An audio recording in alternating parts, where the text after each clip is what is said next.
All right, I think we are going to get started. So, hi everyone. I want to thank you for joining me tonight to talk about how we can use both control and confidence to be successful during this chaotic time, and especially when we finally get the chance to return to soccer. I know that this time has been an emotional and unpredictable roller coaster for most of us, and I want to first start by saying that these mixed emotions you all are feeling are completely valid and normal. We're all dealing with the uncertainty that this situation has brought us. And I hope that I can be a resource for you and your family during this time and to give you some information for the next half an hour that may alleviate some of the stress and anxiety that you may be feeling. Now, before we begin, I want to introduce myself to those of you who may not know me. My name is Mackenzie Arbeiter, and I'm a coach here at BVU and ECU High School. I'm also a sports psychology grad student at the University of Minnesota, and I'll hopefully be graduating this May with my master's degree. I focus a lot of my interests on burnout, performance anxiety, and psychological responses to sport injuries. I'm really honored today to be asked to give you guys some resources to you and your families. And if you like more resources, feel free to reach out to me after the presentation. If at any point you have any questions, feel free to jump into like the Q&A. I don't know if it's up here or down here, and Jen will jump in to give us some chats. So let's get into it. So as you can see on the slide, you will need some paper and a pen or a pencil for a few activities. So I'd recommend if you are watching this at home with someone, each of you is going to need your own supplies. So I'll give you a minute to go grab some.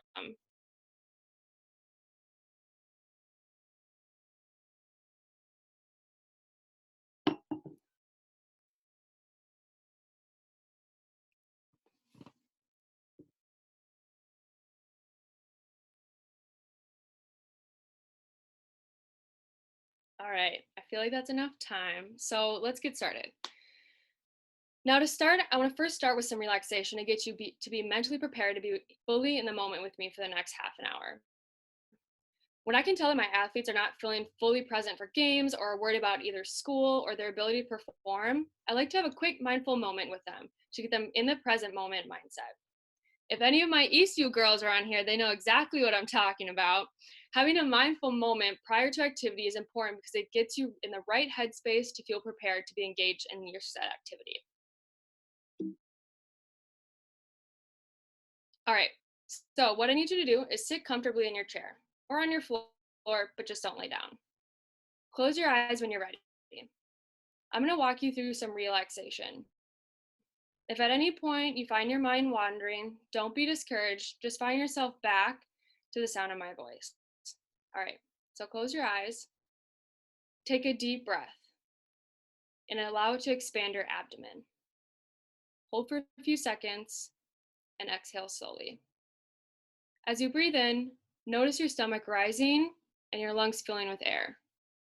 As you exhale, imagine any tension in your body being released and flowing out with your breath. Inhale, exhale. Feel your body relaxing.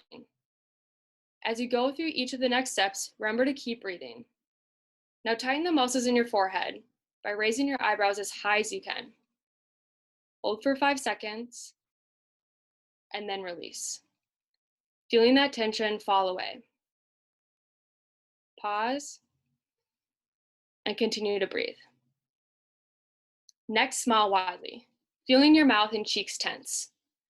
Hold for 5 seconds and release, appreciating the softness of your space.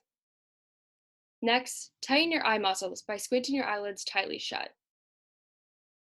Hold and release. Now gently pull your head back as if you were to look at the ceiling. Hold and release, feeling the tension melting away. Now feel the weight of your relaxed head and neck sink while you continue to breathe.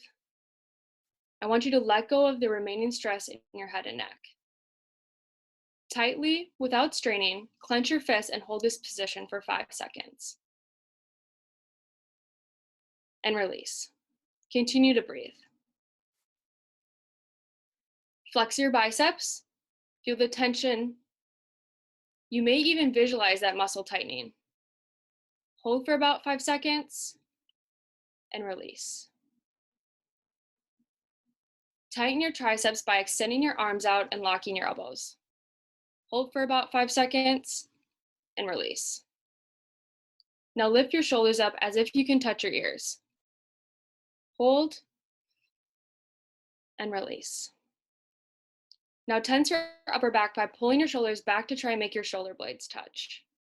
Hold for 5 seconds and release. Tighten your chest by taking a deep breath in, hold for 5 seconds, and exhale, blowing out any tension.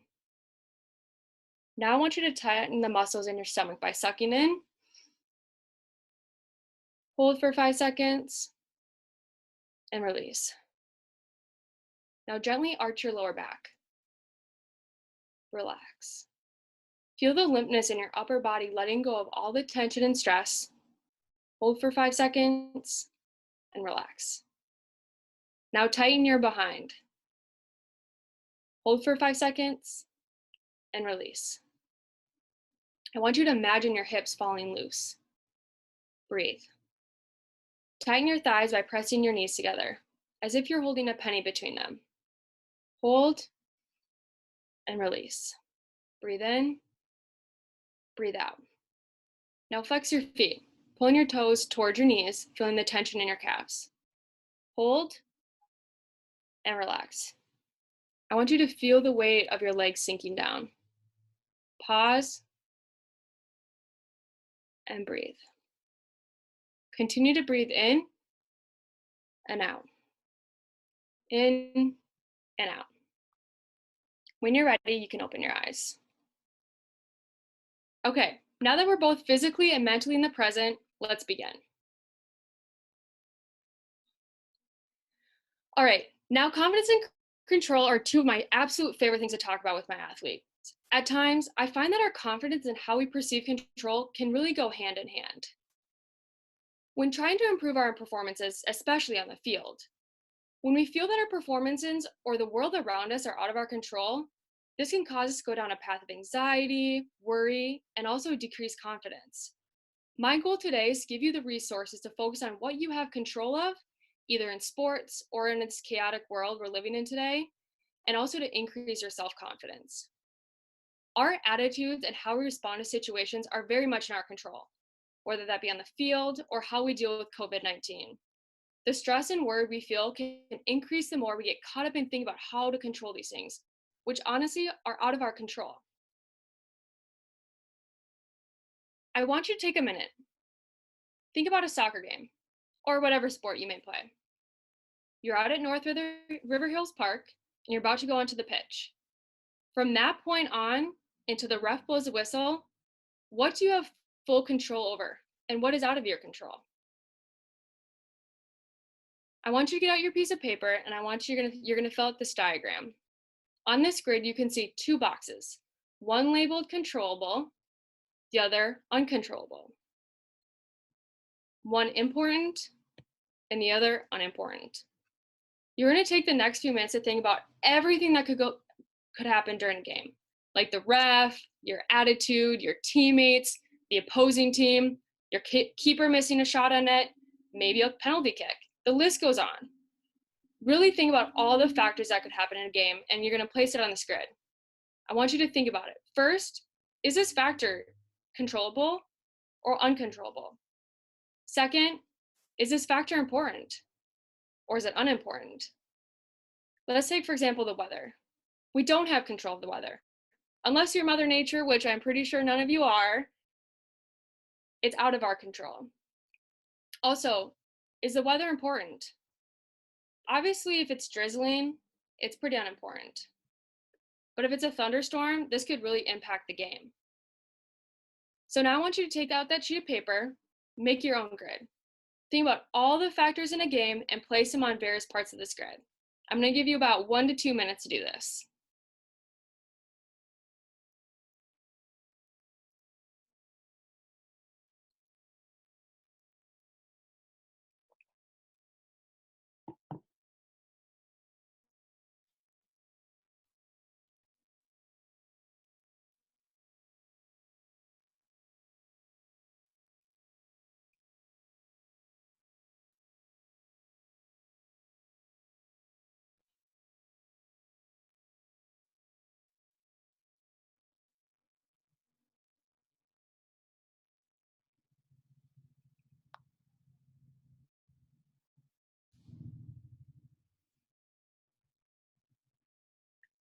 And as you're filling this out, I'm going to show you what mine looks like.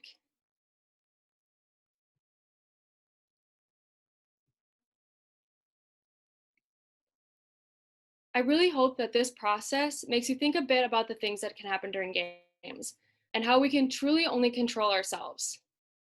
Now, this same grid can be used for various situations surrounding COVID-19. Each day, our controllables can change. I want you to take a minute each day to examine your day.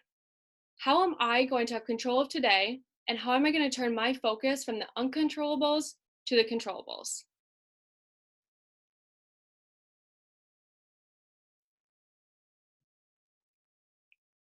Controlling the controllables and focusing our time and energy towards that can help ease the stress and worry we talked about. And controlling the controllables can apply to our lives outside of soccer, like with what we're dealing with now. I can be the first to say that it's incredibly hard not to think about everything that's out of my control right now. Just like you, my school is online. I can't coach or play soccer. I can't see my friends or family. What I can do is focus on what I have control of. I'm currently healthy, I have a great job, and I have the ability to go for walks at night to clear my thoughts. Focusing on what we have control of and putting our energy towards that can also increase our self confidence. And in uncertain times like these, it's important to remain confident in ourselves. Our confident thinking involves our strong beliefs about our abilities and ourselves. Confident thinking should also be positive thinking. When we're positive in our thoughts around what we can control, we can increase our confidence in regards to our situation, both on and off the field. For example, how many times have you been angry at yourself for missing a goal or letting a forward dribble past you? I know I have. Obviously, in these moments, you can only control your actions. So you missed a goal. You have control of that. You tilted your head back a little bit too much, causing you to kick a field goal instead of an actual soccer goal. It happens.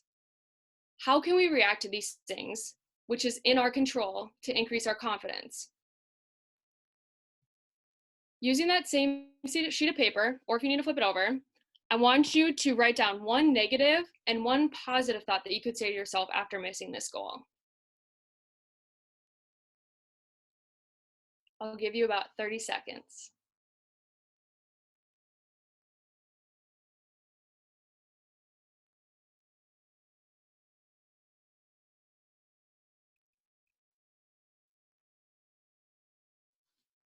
All right. So I want you to take your pen or pencil and I want you to draw a big X right through that negative thought.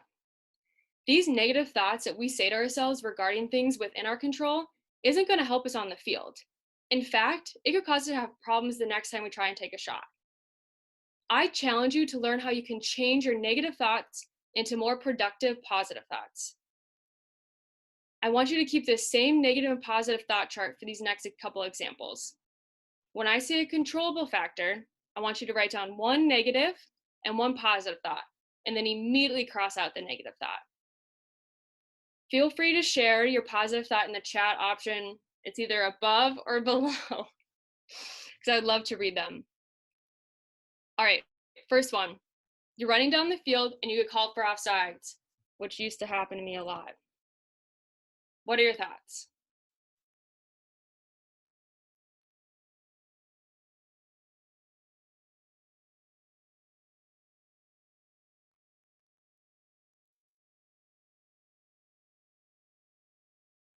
All right, next one. You show up on time for warm-ups, which your coach is probably really happy about, but you realize you forgot a shin guard. What are your thoughts?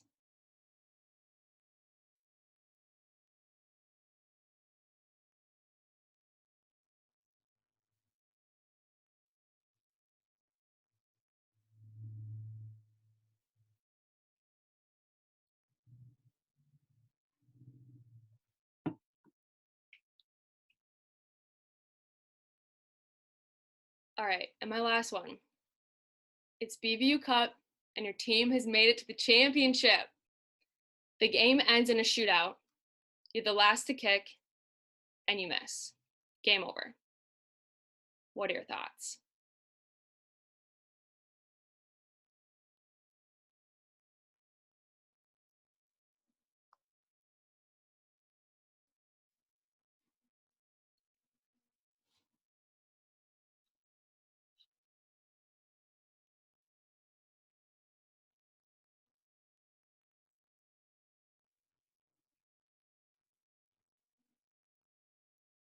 Now, at this point, you should have 3 negative thoughts crossed out on your chart.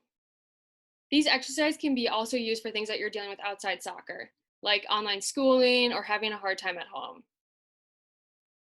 Focus on what you have control over. Control the controllables and give those controllables your positive thoughts to increase your self confidence, especially in times like today. Sometimes that's all you can get.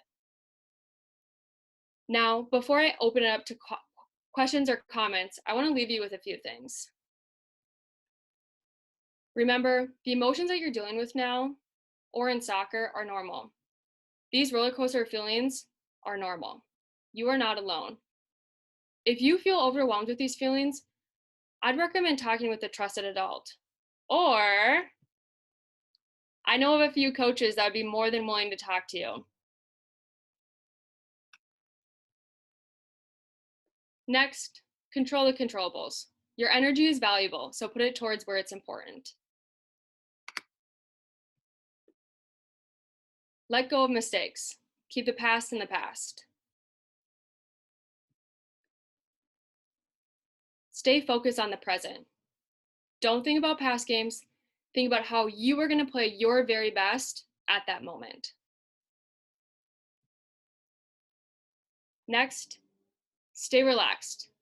If you find yourself feeling physically stressed, take a moment and I want you to do my favorite breathing exercise.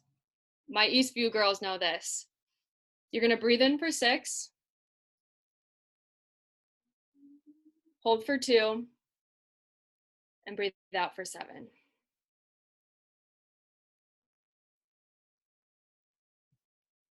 Lastly, I want you to encourage yourself. Soccer can be really hard sometimes. And honestly, life can be really hard sometimes. But you have the power to keep encouraging yourself to stay positive and keep your focus on what you can control. All right, I want to thank you guys all for joining me tonight. I hope that I gave you a few resources to use either during this chaotic time or when we get back to be able to play soccer, which is hopefully soon. I can open up for questions or comments, but if not, I want to say thank you and I hope you guys have a great rest of your night.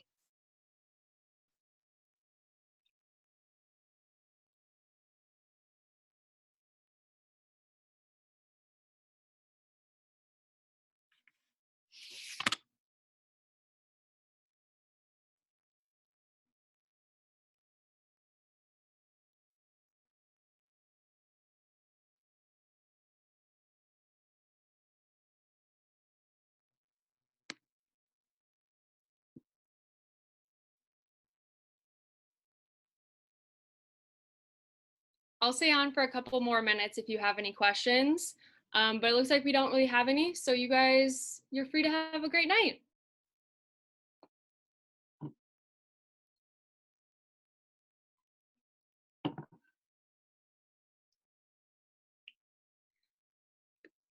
I have a good question. Is soccer my favorite sport? And I will say it in one word. Yes, it's my favorite sport.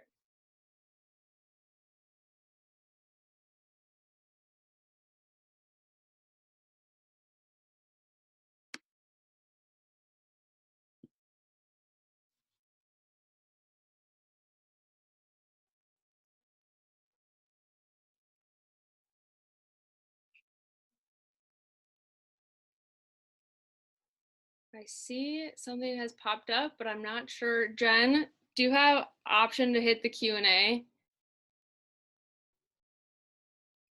Yep, so Michael Buss said in the Q&A, thank you. So not a question, but some good feedback. I did see Mary popped in and wrote that she will practice shooting whenever she has the chance. I love it. Yeah, how would you ask our players right now to think about what they can control with what they're practicing, right? So they can't control when their next game is, but if Mary really wants to get better at shooting, do you think that's something she can control? And how would you recommend going about doing it in a way that really focuses on the process as opposed to the product? Because she won't have a chance to really do the product in a game for a bit. Yeah, I would think a lot of times within sports psychology, we talk about how visualization is really important. So what I would recommend is if you want to work on shooting, watch some of the greatest forwards in the world. Pull up YouTube, look at how they're taking shots, look at what angles they're taking it at. And I feel like that's one of the best learning tools that we can do right now is use the internet. A lot of times watching someone else do exactly what you want to do is going to give you proven performance. So check out the US Women's National Team on YouTube. That's a great answer. I love that answer. We have another question that popped up in the Q&A box from Coach Z.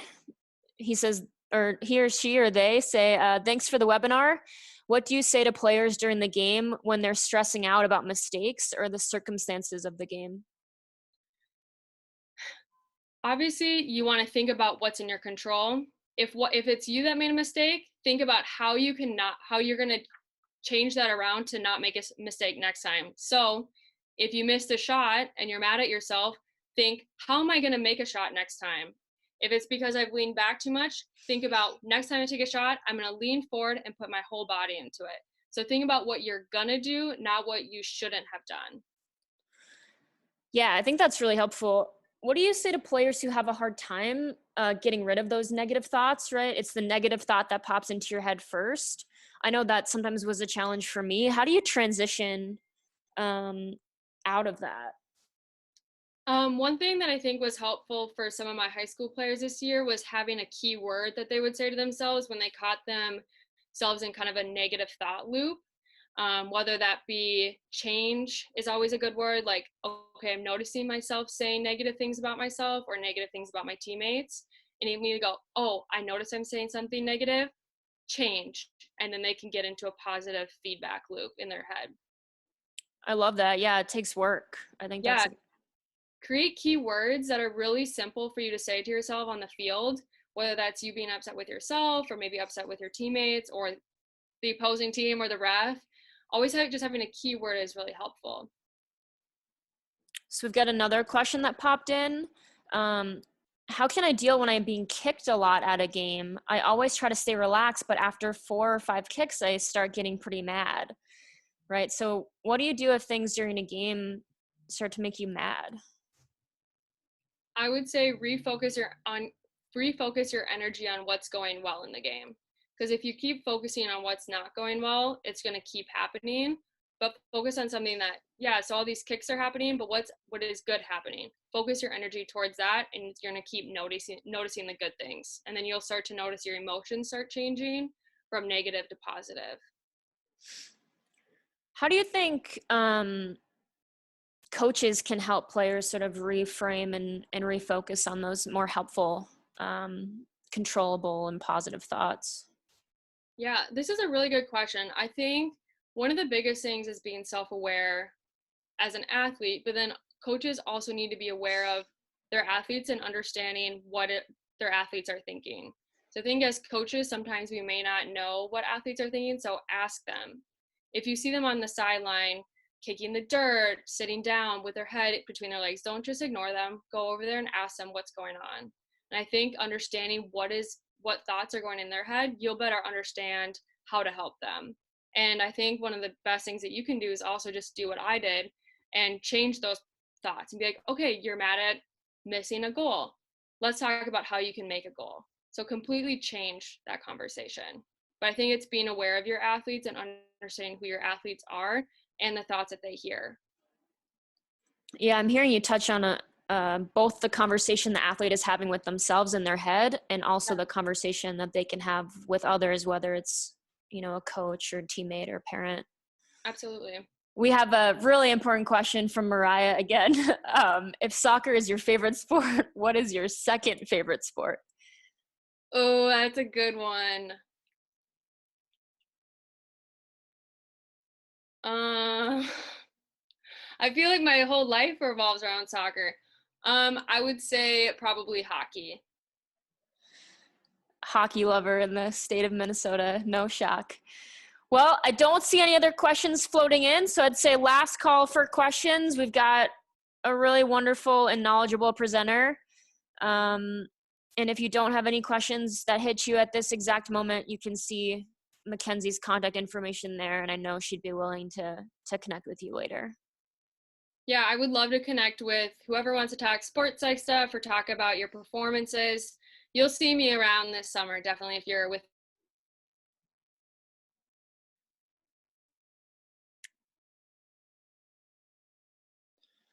All right, so I'll just jump in here and say thanks so much for joining us. BVU is doing a couple of virtual contacts per week. We've got our Facebook Lives on Monday, Wednesday, Friday, our Facebook Live Express on Tuesdays, and then we're going to keep doing Friday webinars as we go here.